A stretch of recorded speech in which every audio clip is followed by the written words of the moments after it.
Hello,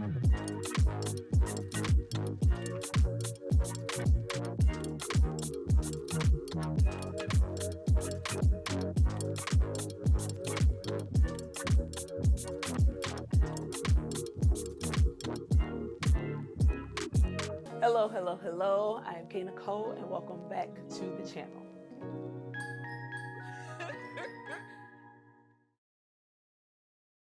Hello, I am Nikole, and welcome back to the channel.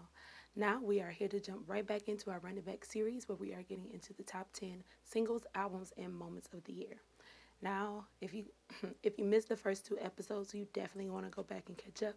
We've already gotten into this the industry's major push for tours, Diddy's rebranding fail, and a bunch of other topics. But we are jumping right back. But for this episode, we're jumping right back in at number 6.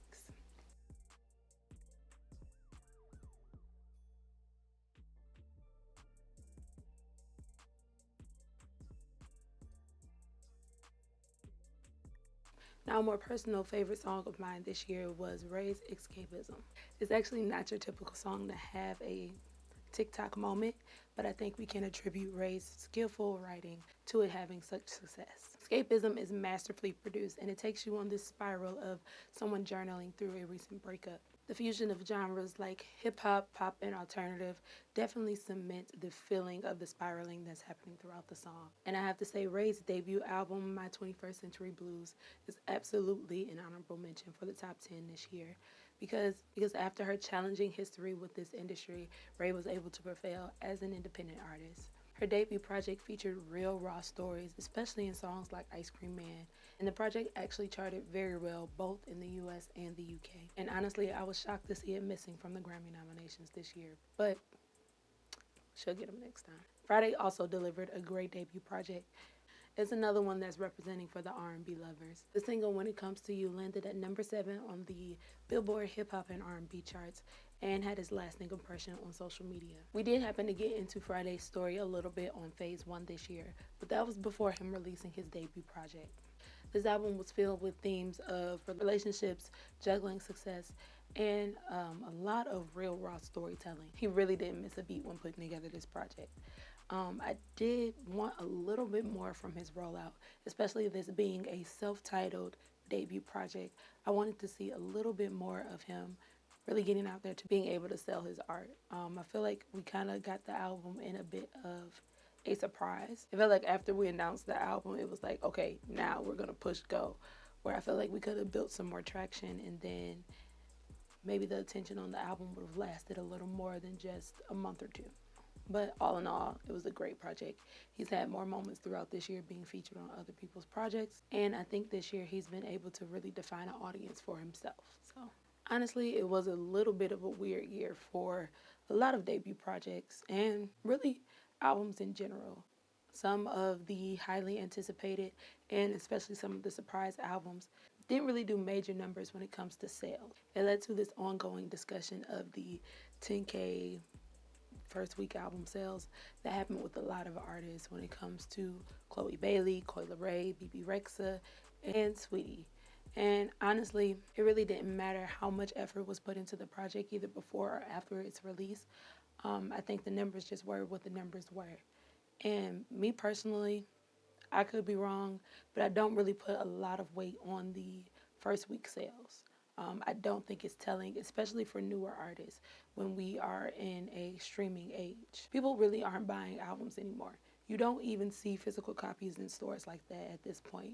And do y'all really know how many streams it takes to count as one album sale? Like, let's be real. Gen Z is a large part of the consumer base, and they just were not around when it was that feeling of going out and buying an album, looking at the album books and flipping through the pages and flipping through the pictures of an album. Like, they never really got to have that experience. So it's really not important to them to go out and purchase the actual album. I really only purchase albums myself if I am truly if I want to fully support an artist no matter what, whether I like the project or not, or if it's somebody new that I'm just coming onto and then I actually like the full project, like Kamari's project I went and bought, Chloe Bailey's project I went and bought, because these are two artists that I specifically believe in. a lot of other people. I was like, okay, I like this from the project. I like this song from the project. I'll put it in my library and I'll stream it. But I'm probably an anomaly. I don't even think a lot of people put that much thought into the music that they consume these days. Plus, I've learned that a lot of people aren't even into music in that way.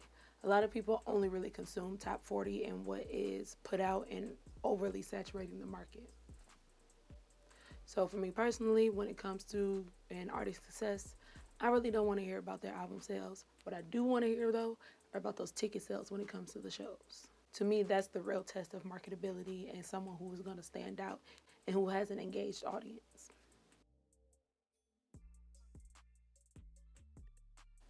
All right, coming in at number 5 is Just Wanna Rock by Little Uzi Vert.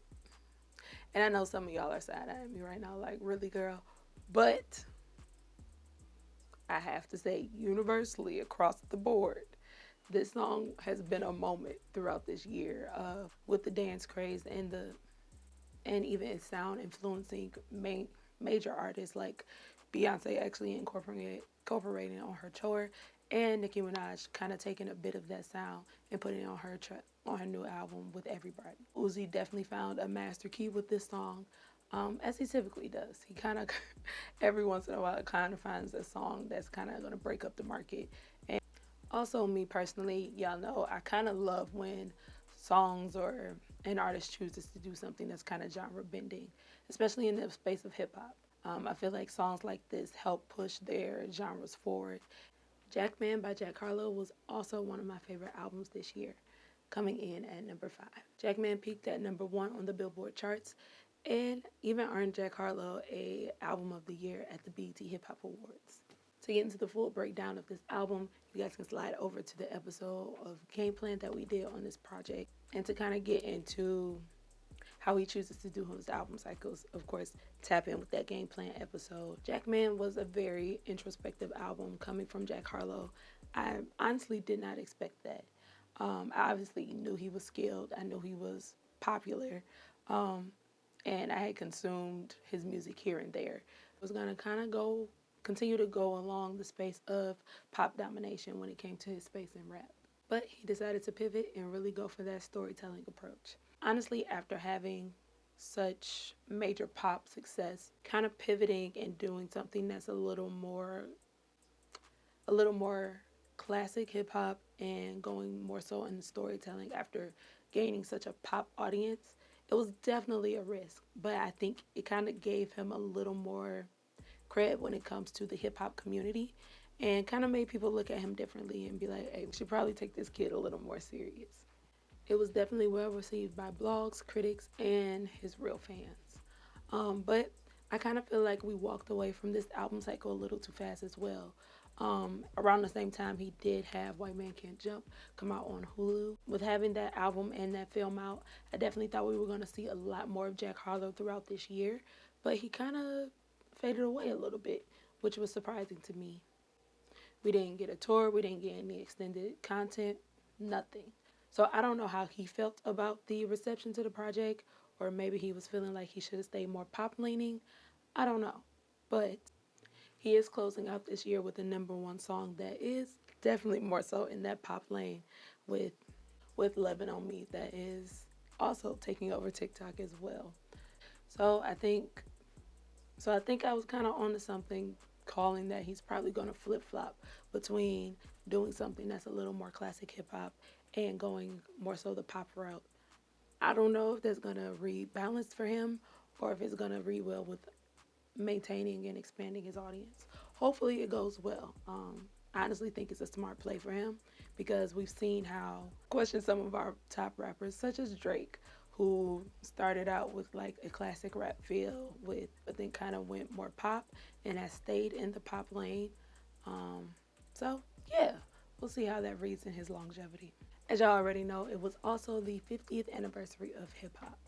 And at this point, it may be hard to fathom, but there was a time where people thought hip hop was going to be a fad like disco and fade away into the abyss. But it has sustained itself for 50 years and taking on styles and forms crossing country and race lines. The various celebrations that took place this year through the Recording Academy, the Grammys, BET Hip Hop Awards, to encompass the impact and the importance of hip hop, but I don't think any one performance could really do that. If you put together all of the celebrations and all of the moments to commemorate hip hop's 50th anniversary, I think you get a good look at how important it is to the fabric of music and the fabric of its country.